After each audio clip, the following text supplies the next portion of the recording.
Good morning, ladies. Happy Wednesday. Welcome back to the 5 key hormones of metabolism.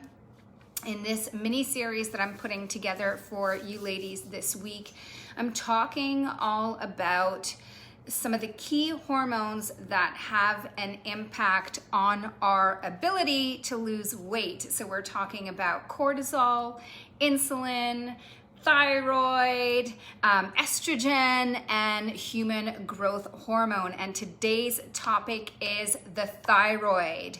And more specifically, we're going to be talking about low thyroid function, often referred to as hypothyroidism. And we're going to look into how it contributes to weight loss resistance, like what is the role of thyroid in the body, what can slow down our thyroid, what are some of the signs and symptoms of hypothyroidism. We'll talk about tests that you can ask your doctor for if you think that maybe this is something that you are struggling with. And then we are, of course, going to dive into nutrition and lifestyle habits that you can start to implement immediately in order to support healthy thyroid function. The whole goal of this mini series, if you're brand new, if this is the first one that you're listening to today, is to help you understand the role of your hormones on, again, your ability to lose weight. And a lot of women believe that weight loss is simply just a matter of calories in, calories out. And what I want to show you in this mini series, or my belief, is that when it comes to losing weight and actually being able to keep it off, we really need 3 things. We need hormonal balance, like our hormones need to be working for us. We also need to optimize our metabolism, and we need to be able to create sustainable lifestyle change. And what we're talking about today is kind of a blend of hormone balance and optimizing your metabolism, and you'll be learning more about that soon. Before I jump in, I would love for you guys to let me know if you are catching this live or watching this on a replay. I can see Sandy, I can see Carrie, I can see Tina, Chantal, Melissa, hello. And again, if you're joining me, if you're catching the replay, most of you will be, then just put a replay in the comments.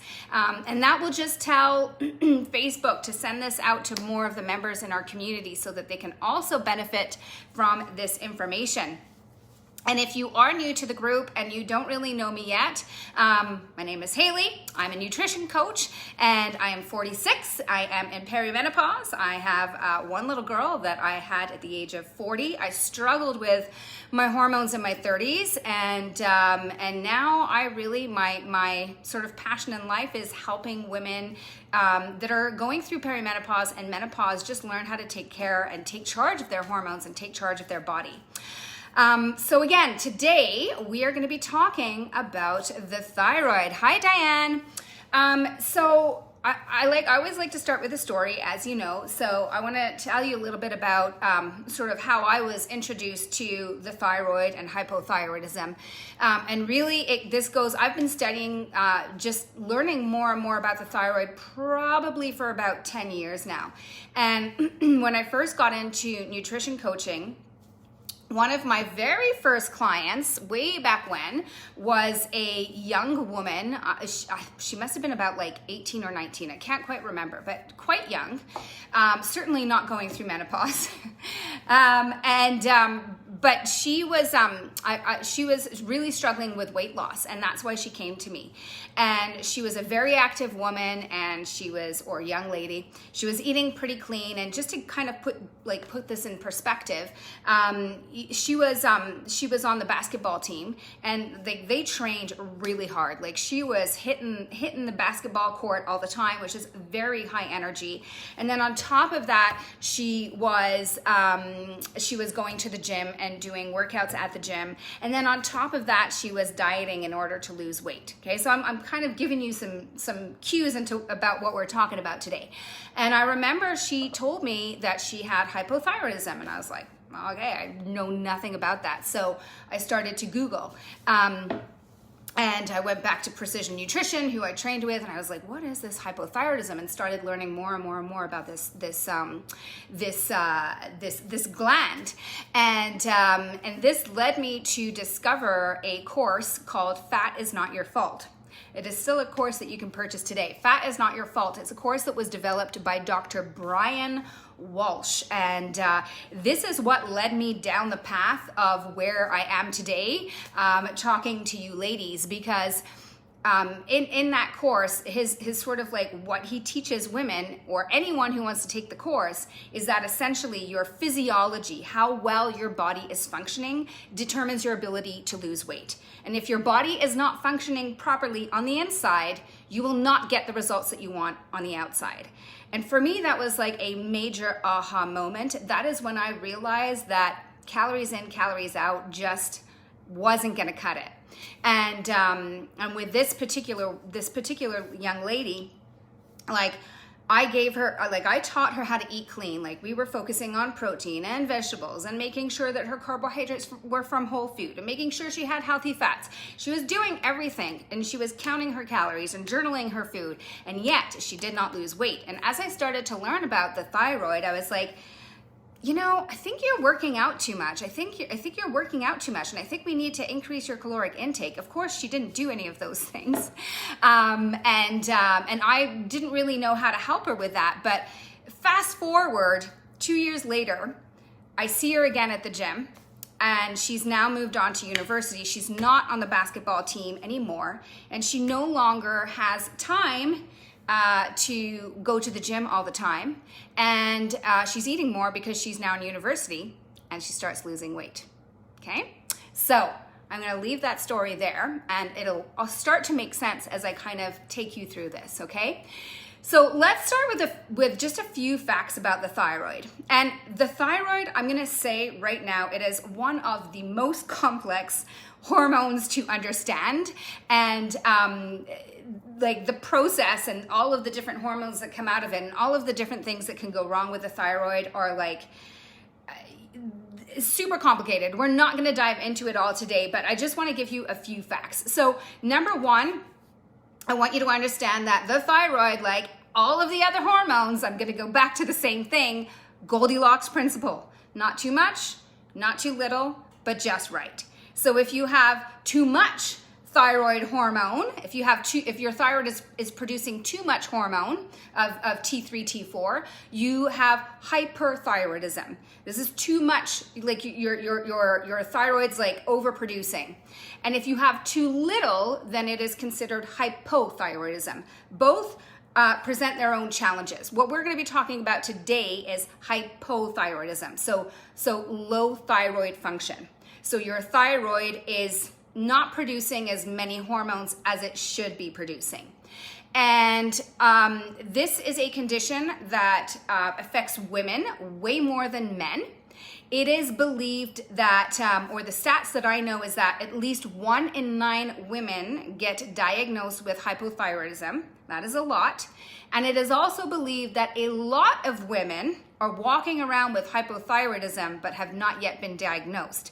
So that number is probably way more than 1 in 9. It's just that for a lot of us, we walk around feeling like crap and we just think it's normal.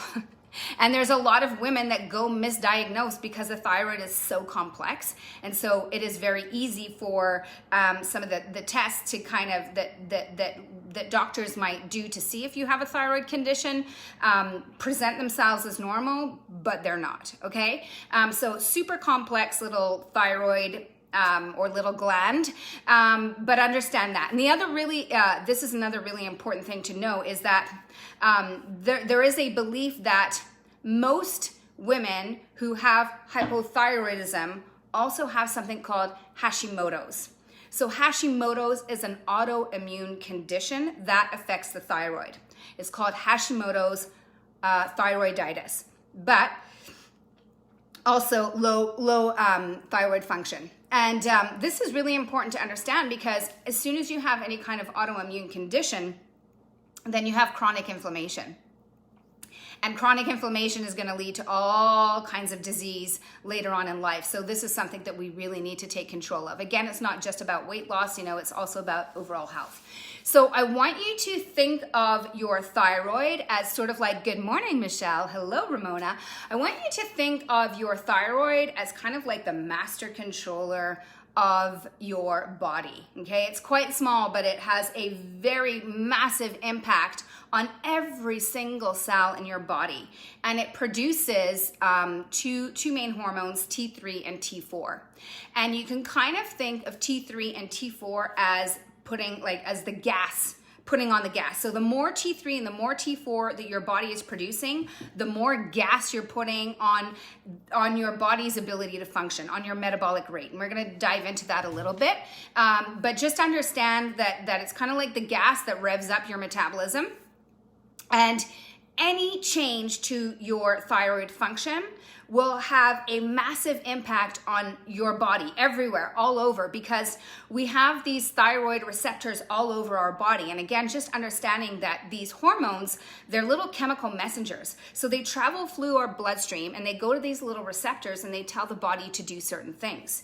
And we have them like literally everywhere. So here are some of the systems in our body that thyroid function will have an effect on. So cardiovascular, digestive, bone metabolism, glucose metabolism, which is key for understanding how we metabolize carbohydrates, body temperature, red blood cell metabolism, gallbladder, liver, steroid hormone production, which is all of our sex hormones, lipid and cholesterol metabolism, protein metabolism, and the list goes on. As you can see, like it literally affects everything in our body. So and we're not going to talk about all of these different elements. Like I'm here to talk a little bit more about just weight maintenance or weight management or weight loss resistance. And so what I want to explain is, again, just understanding the effects of the thyroid on our ability to lose weight. And really what it boils down to is, like I said, the thyroid is the gas on your metabolism, but it can also be the brakes on your metabolism, hence the title of today's little chat. So when your thyroid is not functioning properly, and we're going to talk about why that might happen, but when it is not functioning properly and it is not producing as much T3 and T4 as it should be, it slows down your basal metabolic rate. Okay, which is basically key, without making it complicated, you don't burn as many calories, okay? Your basal metabolic rate is how many calories you burn at rest. It does not include like all of the movement, all of your daily movement. It does not include purposeful exercise like going to the gym. This is just purely when you're doing nothing. And so it's all of your systems like your heart, your liver, how you digest food, your brain. Your brain uses a lot of calories, ladies, a lot of calories. So when you have slow thyroid output and you have less T3 and less T4, what happens is that you can think that all of these metabolic functions slow down to conserve energy. Right? It puts the brakes on your metabolic functions, and your body does that to conserve energy. And this is going to give you some hints as to where I'm going with all this. So for many women, this is going to cause weight gain, because what happens is suddenly you're burning less calories. But if you make no changes to your diet, you suddenly go from being in weight maintenance to suddenly gaining weight because you've created a positive energy balance. You are now eating more calories than your body is burning, even though you haven't changed anything, because your body has slowed down your basal metabolic rate. And this will make weight loss that much more challenging for women with hypothyroidism. So oftentimes, women with hypothyroidism, not all women, but some women, will start to notice either weight gain, because they're simply just eating more calories now than their body needs, or they have weight loss resistance because they have to eat less than the normal, no, I'm not going to say normal woman, but a woman with a thyroid that is functioning optimally will be able to get away with way more calories than a woman who has slow thyroid function. And so if you have hypothyroidism, you've got to work extra hard right? You've got to work extra hard to create that caloric deficit because we still need a caloric deficit. So you can imagine how this might be frustrating if you are trying to lose weight. Now, to add to that, right, the one thing that we have to understand, and this kind of jumps into like why we have hypothyroidism in the first place, but one thing that I really, and this is something that I talk to all of my clients about, is we have to understand what happens when we diet. When we are going through a diet phase, and we are eating less calories than our body needs, our body is going to adjust to that. It's called metabolic adaptation or metabolic compensation, or you might find it as adaptive thermogenesis. But essentially, your body does not like to be in a caloric deficit, even though you would love to look better in, your dress or whatever it may be. You want those clothes in the back of your closet to fit, but your body doesn't like it. And so if you're going to create a caloric deficit, your body, once it figures out like, oh, okay, this is a permanent situation. Like we've been doing this for more than a week now. We better fix this. And so it's going to slow down your thyroid to conserve energy. And so if you already have hypothyroidism and then you go on a diet and you up your, you up your exercise, and your body's going to be like, oh my God, like this woman is trying to kill us. Let's conserve energy. Let's slow down that thyroid even more, which makes weight loss resistance even more of a challenge. Okay. So those are kind of the two main, this is why the thyroid can be complicated. There are some other little things that can happen and other ways in which the thyroid can complicate weight loss. One, like I said, the thyroid is involved in glucose metabolism. And so when we have slower thyroid function, we can also have slower glucose metabolism. Basically, what I'm trying to say here is we just can't metabolize carbohydrates as well as we should be. And this can cause insulin resistance. And we talked about insulin resistance on yesterday. And if you missed that one, go to the announcement sections in the group and you'll find all of the replays there. And then the other thing is, as I was saying on Monday when we talked about cortisol, the thyroid and the adrenals are kind of like tied together. They're very interconnected. So if you are having some issues with your thyroid, there's a pretty good chance that you're going to have issues with your adrenals. If you have issues with your adrenals, there's a pretty good chance that you have issues with cortisol and potentially issues with your sex hormones. So as you can see, when it, I like to think of hormones as like this, like either an orchestra or like a spider web. Like they are all interconnected.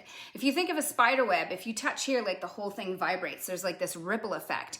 And so when you're thinking about your hormones, like just understand that they all interplay together. So when one goes off, there's a really good potential that that ripple effect is affecting some of your other hormones as well.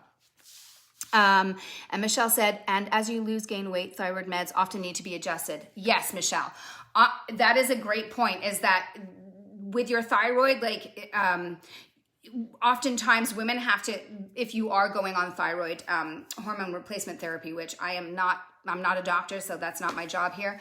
But yes, you have to adjust it all the time because your thyroid function is going to change based on everything that you're doing, really. So let's talk a little bit about what can potentially slow down your thyroid. And again, this is a very complex topic.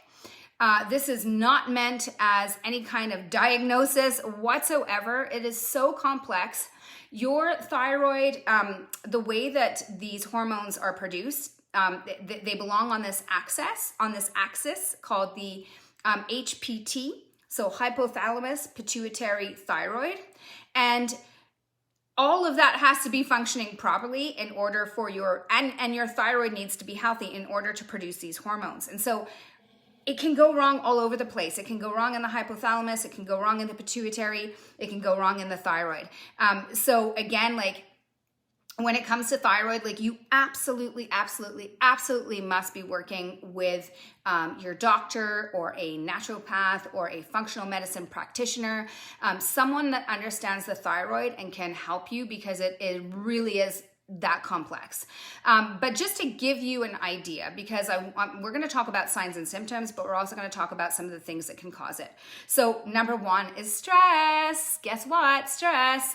Go back to Monday's talk. If you haven't watched the one on cortisol, it's the most important one, but adrenals and thyroid are like this. So if you're chronically stressed out and your adrenals are shot, there is a really good chance that your thyroid is not functioning properly.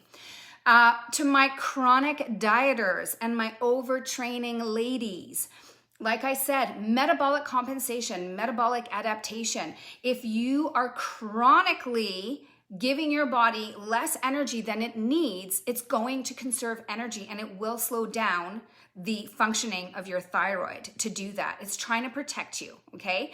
So, and this is sort of like, this is where my sort of jam is. This is where my program really kind of shines, because my program is not about caloric restriction. It's about a calculated caloric deficit, and we'll get to that. What else? Estrogen dominance can be problematic. So too much estrogen can impact the functioning of our thyroid. And it happens in some very complex ways, but mainly one of the main triggers is that estrogen dominance causes inflammation, and inflammation can be problematic to our thyroid functioning. If you have an autoimmune condition, not Hashimoto's thyroiditis, but something else, right? Like you already are prone to an autoimmune condition. When we have one autoimmune condition, we are prone to multiple autoimmune conditions if we are not getting inflammation in check. So that can be a cause. What else? Nutrient deficiencies are another one. And the two sort of nutrients, like if you're eating a crap diet, and your body's not getting the nutrients that it needs to make that whole axis work properly from the hypothalamus down to the thyroid, then you could have slow thyroid output. The two most important nutrients are iodine and selenium.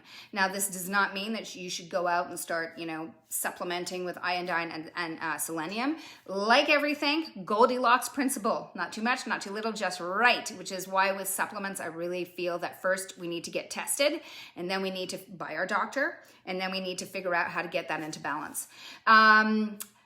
Menopause, yay, age and menopause. Unfortunately, just thyroid function overall will decline with age and will decline with menopause. And it is believed that perimenopause in and of itself can trigger hypothyroidism just because of some of the other hormonal shifts that are happening.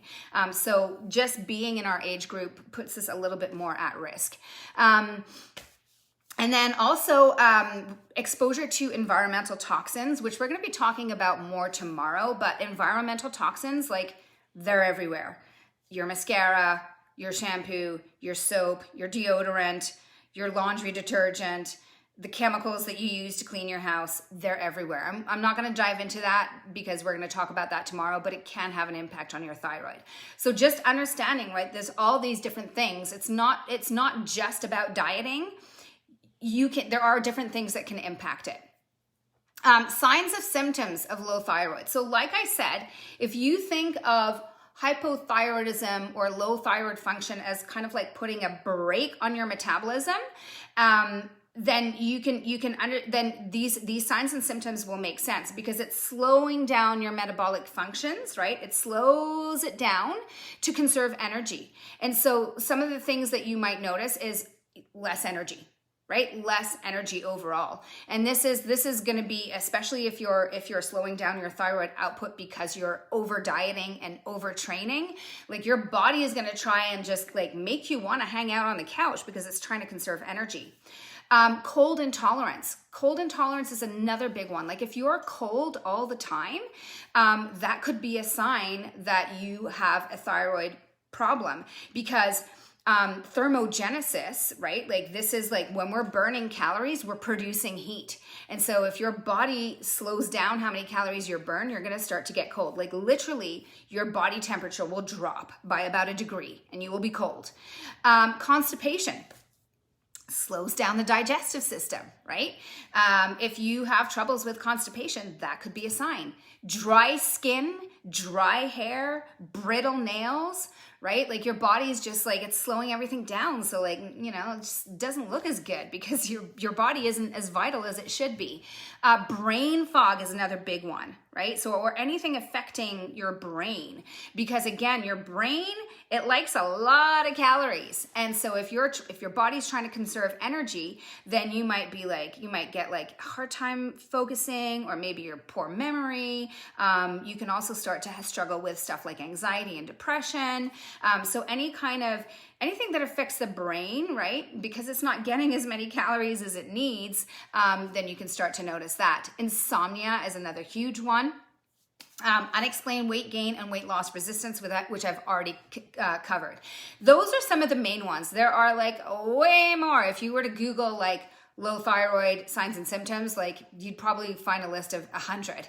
But this is just to give you some of the main ones that you probably might recognize from just listening to me talk. So if you do think, okay, maybe I have a thyroid issue, so what do you do? So like I said at the beginning, super, and Michelle says, had all of those and then some before I got on meds. Exactly. And meds, like with regards to hypothyroidism, which I'm going to talk about a little bit more, it's a really complex condition. This is something where really you probably need hormone replacement therapy and targeted supplements in order to really support your body. Nutrition and lifestyle probably won't be enough. You probably need to like build a team here, but we'll talk a little bit more about that. But what you would do if you're like, oh man, maybe this is me, is you need to talk to your doctor. And I'm going to express my personal opinion here, and you might like it, you might not like it. This is just my personal opinion, but my background, or how I've learned about the thyroid, is I'm definitely very influenced from naturopathic medicine and from functional medicine. That is like when I attend seminars, when I read books, when I listen to podcasts, they're usually naturopaths or they're functional medicine practitioners. And so they have a very different perspective on the thyroid than say your general practitioner or your conventional doctor. It's not to say that something's wrong with your conventional doctor. Conventional doctors are awesome, but they're trained in a very different way. And they also have very limited time, right? So if you just think of I don't know if you've ever been to a naturopath, but when I go see my doctor, I get like 5 minutes, maybe 10 minutes with that person.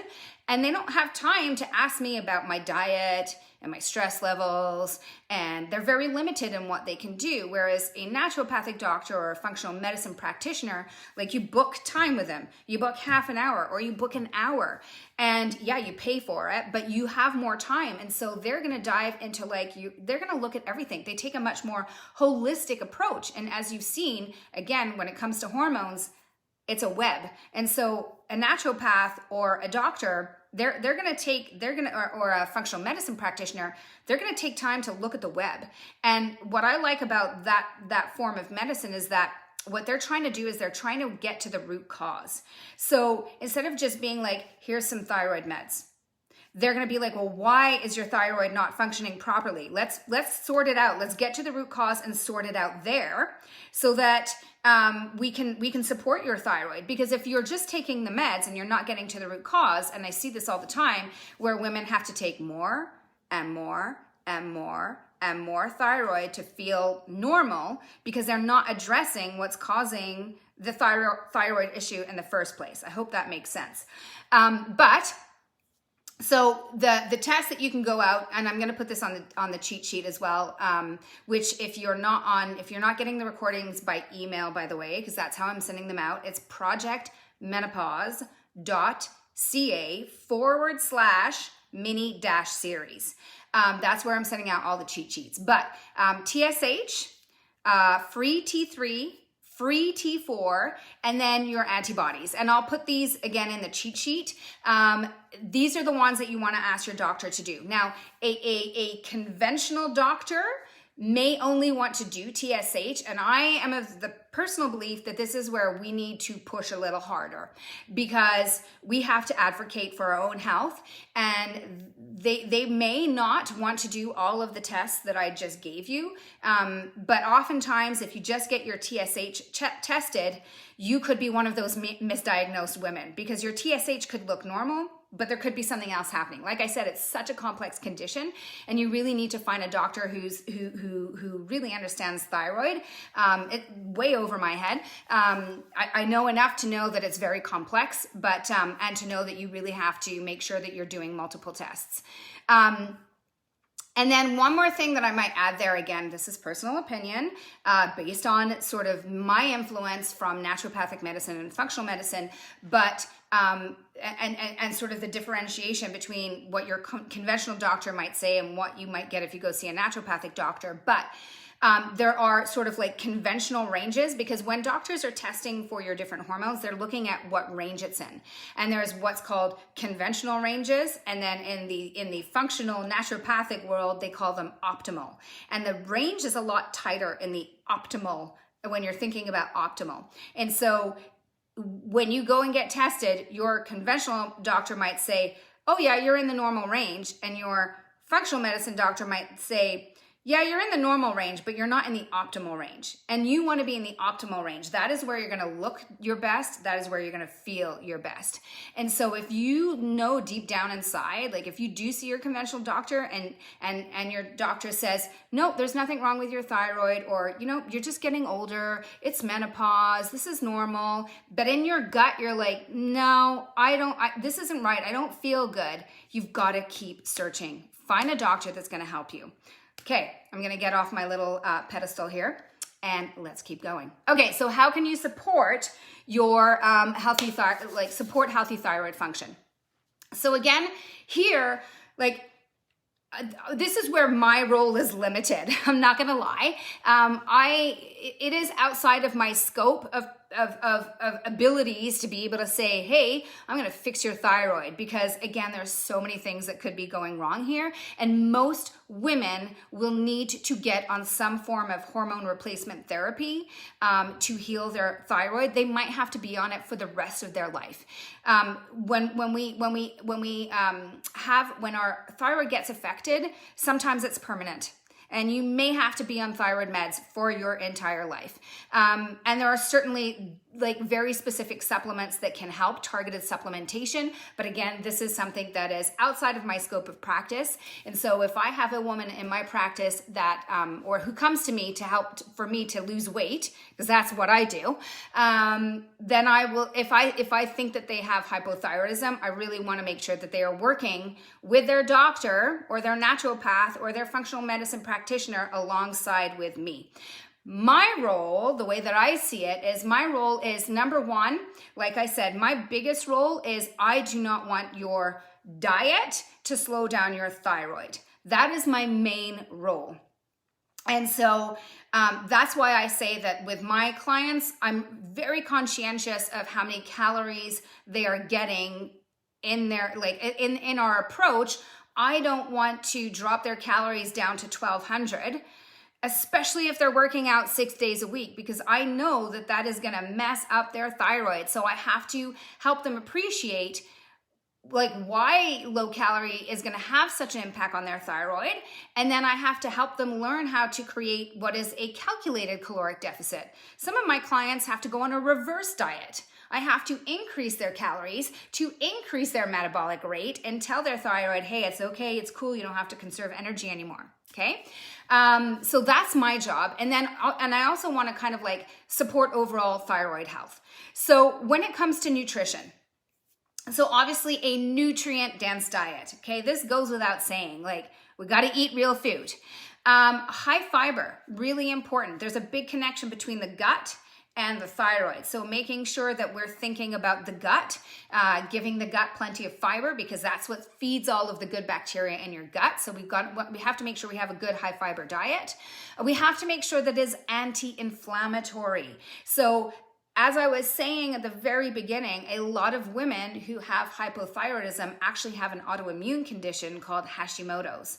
And so what we need to do is we need to remove any inflammatory foods that could be triggering chronic inflammation and affecting the thyroid. I'm not going to go into it. It's too complicated, but just know you got to get rid of inflammatory foods.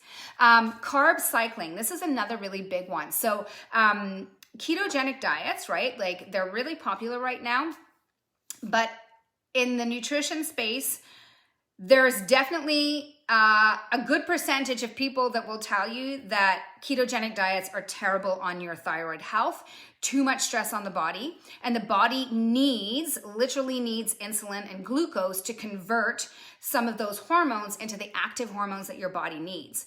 And so we can't go too low carb, right? I'm not a big fan of this whole 20 grams of carbs a day. I think that's a terrible idea for women. But also that's why I use carb cycling, where we're kind of like introducing more carbs, taking them away, introducing more carbs, taking them away, because it is believed that it is the chronic low carb can once again affect our thyroid function. Intermittent fasting. So when I'm teaching women about intermittent fasting, I like to think of it as hormone sensitive intermittent fasting, because yes, intermittent fasting can be a positive stressor, but it can also be too much stress. So it can affect the adrenals and it can affect our thyroid. So we have to be conscientious about how we are fasting and ensuring that we are doing it in a way that is still supportive of hormonal balance.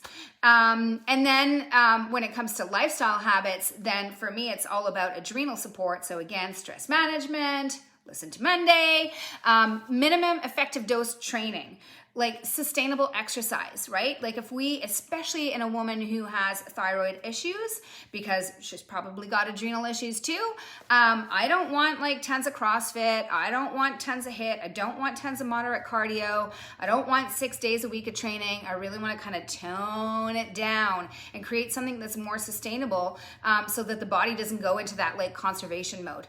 And then sleep. Sleep is going to help with all of your hormones. It has got to be prioritized. We cannot be running off 4, 5, 6 hours of sleep. We need that recovery time to give our body what it needs to just build hormones and do what it does. Like when we are sleeping, our body is like, it's working hard to give us like vitality and make sure everything is working properly so that when we wake up in the morning, we feel good, right? So that's it. So that's it for the thyroid. This is something we could talk about more, but hopefully it gives you a little bit of an insight into how the thyroid can make weight loss more challenging and what you can do in order to support your thyroid, or, maybe just go to your doctor and start getting it checked. I do believe that this is definitely one of those things that as we're going through perimenopause and menopause, we probably need to keep an eye on, and just make sure that everything is good. So that is it for today.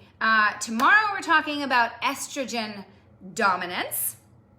And we're going to be looking at sort of like what that means. And if you are post-menopause and you're like, I don't need to worry about estrogen dominance, think again, because you can be post-menopause and have low estrogen and still have estrogen dominance. So don't skip that one just because you're post-menopause and you don't think you have to worry about estrogen anymore, because you do.